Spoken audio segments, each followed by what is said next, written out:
BBA, BCA, BCom Computers, 100% placement guarantee. I create Degree College, Kukatpalli, Hyderabad.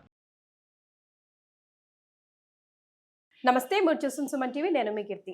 September 7వ తారీఖు సంపూర్ణ రాహుగ్రస్త చంద్రగ్రహణం ఏర్పడబోతుంది. మరి దీని ఎఫెక్ట్స్ కొన్ని రాసుల వారికి చాలా భయంకరంగా ఉండబోతుంది, కొన్ని రాసుల వారికి అద్భుతం, మహా అద్భుతంగా ఉండబోతుంది అని అంటున్నారు.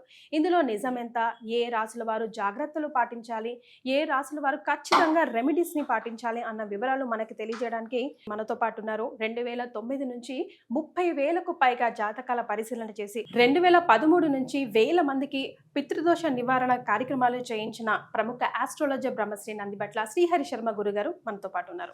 నమస్తే గురుగారు.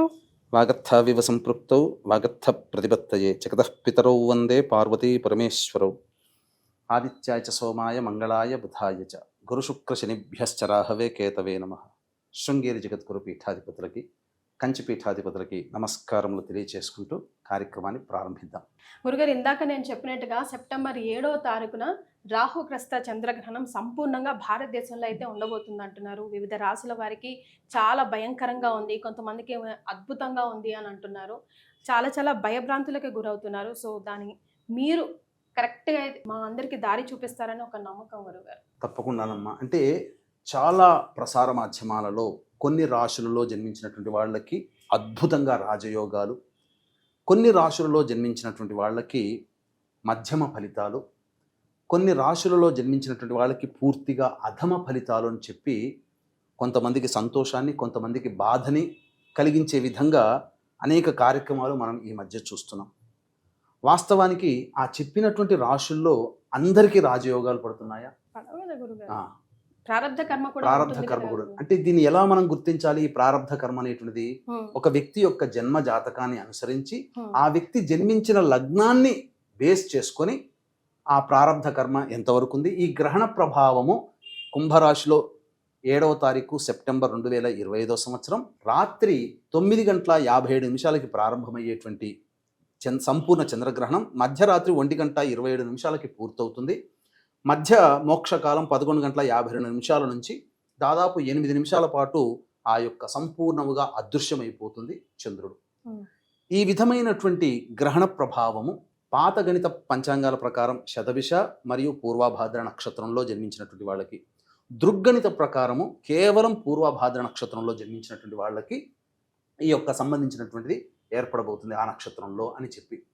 కాబట్టి మనం 2 సిద్ధాంతాలు కనుక మనం ఆమోదింప చేసుకుంటే, ఇక్కడ శతభిష నక్షత్రానికి ముందున్నటువంటిది ధనిష్ట, శతభిషం తర్వాత పూర్వభాద్ర, పూర్వభాద్ర కూడా నక్షత్రం ఉంది కాబట్టి పూర్వభాద్ర తర్వాత అయినటువంటి ఉత్తరాభాద్ర, శతభిషంతో సమానమైనటువంటి అనుజన్మ తారలు స్వాతి మరియు ఆరుద్ర, అలాగే శతభిష పూర్వభాద్రంతో అనుజన్మంగా ఉన్నటువంటి విశాఖ, పునర్వసు, మొత్తం కలిపితే 8 నక్షత్రాల్లో జన్మించినటువంటి వాళ్ళు ఈ యొక్క గ్రహణాన్ని చూడకూడదు.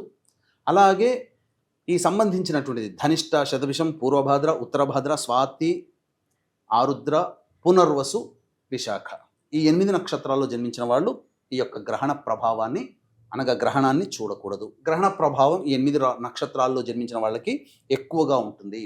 అయితే ఇక్కడే చాలామంది అనేక ప్రసార మాధ్యమాలలో ఈ రాశుల్లో కొన్ని రాశుల్లో జన్మిస్తే అద్భుతం, కొన్ని రాశుల్లో జన్మిస్తే మధ్యమం, కొన్ని రాశుల్లో జన్మిస్తే ఇక వాళ్ళ జీవితం వ్యర్థం, ఇక మృత్యుగండాలు ఇంకా చెప్పలా అనేటువంటి విధంగా భయపెట్టేస్తున్నారు. అవేమీ కావండి. ఎవరికి అంటే ఈ చెప్పినటువంటి అనగా సోకాడు ఎగ్జాంపుల్ చెప్తాను. మేషరాశిలో అద్భుతం అని చెప్తున్నారు, కానీ రాసి పెట్టుకోండి, మేషరాశిలో జన్మించిన వాళ్ళకి కూడా కష్టాలు తప్పవు. ఎందుకండి? ఎలా చెప్పగలుగుతున్నారు? అందరూ మేషరాశి అద్భుతం అంటున్నారు, మీరొక్కరే ఎందుకు మేషరాశి జన్మించిన కొంతమందికి ఇబ్బందులు వస్తాయి అంటే వాళ్ళ జన్మించిన లగ్నం వేరు కదమ్మా.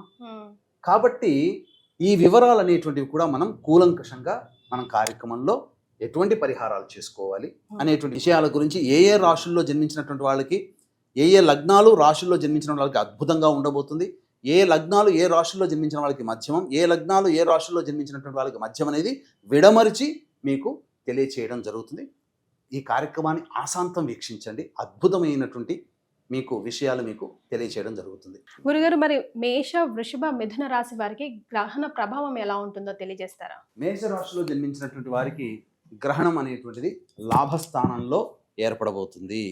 కాబట్టి మొట్టమొదటిగా మేషరాశికి సంపూర్ణమైనటువంటి యోగం కలగబోతుంది. అలాగే వ్యయస్థానంలో ఉన్నటువంటి శని కూడా వక్రీకరించి లాభస్థానంలో ఉన్నటువంటి కారణం చేత ప్రధానంగా మేషరాశి వారికి అనగా మేషరాశిలో జన్మించినటువంటి వారికి సంపూర్ణముగా యోగము కలగబోతుంది. అయితే మనం గనక చూసుకున్నట్లయితే కొంతమందికి మేషరాశిలో జన్మించినటువంటి వారికి చెప్పినటువంటి వాటికి విరుద్ధంగా జరగబోతుంది. కారణం ఏంటి అనంటే మేషరాశి మేషలగ్నము కానీ లేదా మేషరాశిలో జన్మించి కన్యా లగ్నంలో కానీ లేదా మేషరాశిలో జన్మించి ధనుర్లగ్నంలో జన్మించినటువంటి వాళ్ళకి మాత్రమే సంపూర్ణముగా యోగముగా ఉండబోతుంది. మిగతా లగ్నాలలో జన్మించినటువంటి వాళ్ళకి కాస్త అరిష్టముగానే చెప్పవచ్చు. కాబట్టి ప్రధానంగా ఈ మేషరాశిలో జన్మించినటువంటి వారికి లాభస్థానంలోనే మంచి స్థితి పొంది ఉండడం, అలాగే కుజుడు కూడా షష్టమ స్థానంలోనే ఉండడం, అలాగే మిగతా గ్రహాలన్నీ కూడాను యోగించేటువంటి స్థితిలో ఉన్నటువంటి కారణం చేత ఎవరికి బాగా యోగిస్తుంది? మేషరాశిలో జన్మించి కన్యా లగ్నంలో కానీ ధనుర్లగ్నంలో కానీ జన్మించి ఉండి మేషరాశిలో జన్మిస్తే అద్భుతమైనటువంటి యోగము.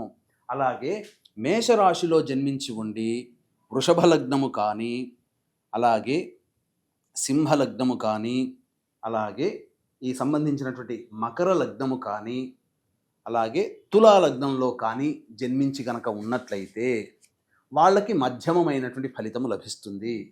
ఇక మేషరాశిలో జన్మించి ఉండి కర్కాటక లగ్నము అలాగే ఈ సంబంధించినటువంటి వృశ్చిక లగ్నము కుంభ లగ్నము మీన లగ్నంలో గనక జన్మించి ఉంటే మేషరాశిలో జన్మించిన వాళ్ళకి ఫలితములు సామాన్యం కంటే తక్కువగానే ఉంటాయి. కాబట్టి ఈ చెప్పినటువంటివి లగ్నాన్ని బేస్ చేసుకొని అటువంటి వాళ్ళు కొంతమంది పరిహారాలు చేసుకోకపోయినా పర్వాలేదు, కానీ కొంతమంది మాత్రం పరిహారాలు చేసుకోవాలి. ఇక వృషభ రాశిలోకి గనక మనం మేషరాశి కంప్లీట్ అయిపోయింది. ఇక వృషభ రాశిలో జన్మించినటువంటి వాళ్ళకి గనక వచ్చినట్లయితే ఈ వృషభ రాశిలో జన్మించినటువంటి వాళ్ళకి చంద్ర రాహువులు దశమ స్థానంలో ఉండడం, శని కూడా వక్రీకరించి దశమ స్థానంలో స్థితి పొంది ఉండడం, ఇది అద్భుతమైనటువంటి కొంత యోగంగా చెప్పవచ్చు. ఇక్కడ నేను క్లారిటీగానే చెప్తున్నానండి, రాశులు లగ్నాలని బేస్ చేసుకొని మనం మాట్లాడుకుంటున్నాం. కాబట్టి ఈ సంబంధించినటువంటి ఈ యొక్క వృషభ రాశిలో జన్మించినటువంటి వాళ్ళకి దశమ స్థానంలో చంద్ర రాహుల యొక్క స్థితి అనగా గ్రహణం యొక్క స్థితి ఏర్పడుతున్నటువంటి కారణం చేత తదనంతరం ఉద్యోగంలో మార్పులు చేసుకోవాలనుకున్నా లేదా చేసేటువంటి ప్రయత్నాలలో కొంత అభివృద్ధి అనేటువంటిది ఖచ్చితంగా ఉంటుంది. కీర్తి ప్రతిష్టలు పెరుగుతాయి. కారణం శని కూడా ఈ యొక్క గ్రహణ స్థానంలోకి తన ప్రభావాన్ని చూపుతున్నాడు కాబట్టి. అయితే ఎవరికి యోగిస్తుంది అంటే యోగించేటువంటిది అనగా వృషభ రాశిలో జన్మించి ఉండి మేష లగ్నంలో జన్మించిన కన్యా లగ్నంలో జన్మించిన ధనుర్లగ్నంలో జన్మించిన వృషభ రాశి అయి ఉండాలి. అటువంటి వాళ్ళకి ప్రధానంగా వృషభ రాశి వృషభ లగ్నము కానీ వృషభ రాశి మేష లగ్నము కన్యా లగ్నము లేదా ధనుర్లగ్నంలో కానీ జన్మించి ఉన్న వాళ్ళకి సంపూర్ణముగా యోగదాయకంగా ఉంటుంది. ఈ వృషభ రాశిలో జన్మించిన కొంతమందికి మంచి జరగదండి, అంటే ఇబ్బందులు ఎదురవుతాయి. కాబట్టి ఎటువంటి వాళ్ళకి ఎక్కువగా ఇబ్బందులు కలుగుతాయంటే వృషభ రాశిలో జన్మించిన కర్కాటక లగ్నంలో కానీ వృశ్చిక లగ్నంలో కానీ కుంభ లగ్నము మీన లగ్నంలో కానీ జన్మించినటువంటి వాళ్ళకి అధమమైనటువంటి ఫలితాలు కలుగుతాయి. అంటే ఏ రకమైనటువంటి మంచి ఫలితాలు అంటే ఏంటి, అధమమైనటువంటి ఫలితాలు ఏంటి అనేటువంటి విషయాలు మనం వీడియో చివరిలో మనం తెలియచేసుకుందాం. ఇక మిథున రాశిలో జన్మించినటువంటి వాళ్ళకి ఎలా ఉండబోతుంది, ముఖ్యంగా పాజిటివ్గా ఉండేటువంటి వాళ్ళకి మనం తెలియచేసుకుందాం. మిథున రాశి మధ్యమమైనటువంటి ఫలితాలని ఇస్తుంది, ఇది క్లియర్. ఎందుకు? నవమ స్థానంలో గ్రహణం ఏర్పడుతుంది కాబట్టి ఇక్కడ ఈ మిథున రాశిలో జన్మించినటువంటి వాళ్ళకి మేష లగ్నము వృషభ లగ్నము అలాగే కన్యా లగ్నము ధనుర్లగ్నంలో గనక జన్మించి ఉండి మిథున రాశిలో గనక జన్మించి ఉంటే వాళ్ళకి అనుకున్న దానికన్నా ఉన్నతమైనటువంటి స్థానాలకి వెళ్ళగలుగుతారు. అదే మిథున రాశిలో జన్మించి ఉండి కర్కాటక లగ్నం కానీ అలాగే వృశ్చిక లగ్నం కానీ కుంభలగ్నం కానీ మీన లగ్నం కానీ జన్మించి ఉన్నటువంటి వాళ్ళకి అధమమైనటువంటి ఫలితాలు కలుగుతాయి. అదే మిథున రాశిలో జన్మించి ఉండి మిథున రాశి కానీ సింహరాశి కానీ తులారాశి కానీ అలాగే మకర లగ్నం కానీ అనగా మిథున రాశిలో జన్మించి ఉండి మిథున లగ్నము సింహలగ్నము, తులాలగ్నము, మకర లగ్నం. ఈ లగ్నాలలో గనుక జన్మించినటువంటి వాళ్ళకి మధ్యమమైనటువంటి ఫలితాలు కలుగుతాయి. కాబట్టి ఓవరాల్గా మీకు చెప్పినటువంటి విధంగా చూసుకుంటే ఈ 3 రాశుల్లో జన్మించినటువంటి వాళ్ళకి మంచి ఫలితాలు ఏ లగ్నంలో జన్మించినటువంటి వాళ్ళకు ఉంటుంది, ఏ లగ్నంలో జన్మించిన వాళ్ళకి అధమ ఫలితాలు ఉంటాయనే విషయాల గురించి మీకు తెలియచేసుకున్నాం. కాబట్టి ఇక సంబంధించినటువంటి వాటికి కొన్ని పరిహారములు అనేటువంటివి చేసుకోవాలి. అయితే వీక్షించేటువంటి ప్రేక్షకులు కూడా గమనించాల్సినటువంటి అంశం ఏంటంటే, ప్రధానంగా ఈ చెప్పినటువంటి వాటికి అధమ ఫలితాలంటే ఏంటి?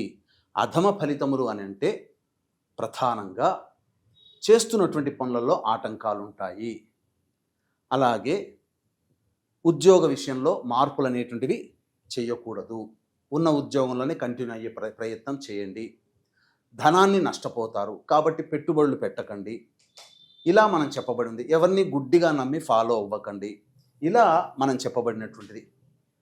కాబట్టి మధ్యమ ఫలితములోనంటే సాధారణంగా రోజువారీ దినచర్యల్లో కొన్ని ఇబ్బందికర పరిస్థితులు వస్తాయి. దైవానుగ్రహం వల్ల చేసుకున్నటువంటి పరిహారాల వల్ల ఈ చెప్పినటువంటి మధ్యమ ఫలితాలు ఏ రాశుల్లో ఏ లగ్నంలో జన్మించిన వాళ్ళకు ఉంటుందో అవి దైవానుగ్రహం వల్ల ఆ ఫలితములు మనల్ని ఇబ్బంది పెట్టవు. అయితే ఉత్తమమైనటువంటి ఫలితాలు పొందే లగ్నాలలో జన్మించిన వాళ్ళు, రాశుల్లో జన్మించినటువంటి వాళ్ళకి మనం తెలియజేశాం కదా. కాబట్టి ఏమవుతుంది, వాళ్ళు చేసిన చిరు ప్రయత్నము వాళ్ళకి కొండంత లాభాల్ని తెచ్చిపెడుతుంది.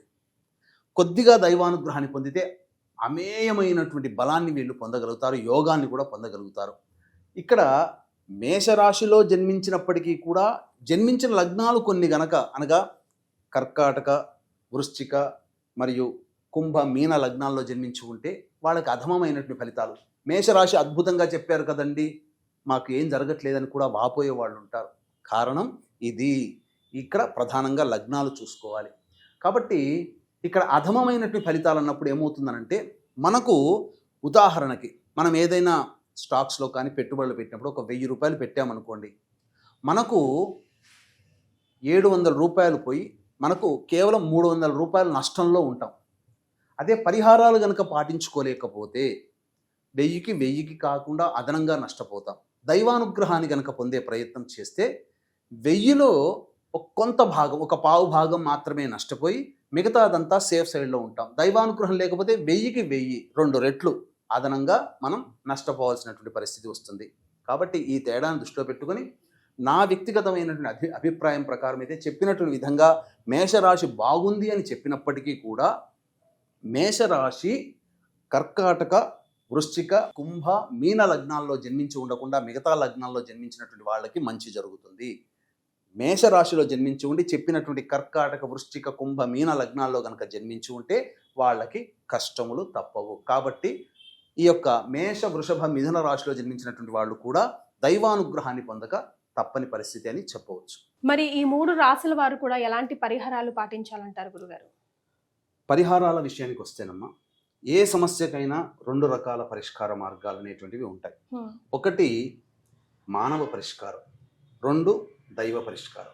మానవ పరిష్కారం అంటే వచ్చినటువంటి ఇబ్బందుల్ని తెలివితేటలతో చాకచక్యంగా సమస్యల్ని పరిష్కరించుకోగలం, లేదా వచ్చిన సమస్యల్ని భరించగలగడం, అది మానవ పరిష్కారం.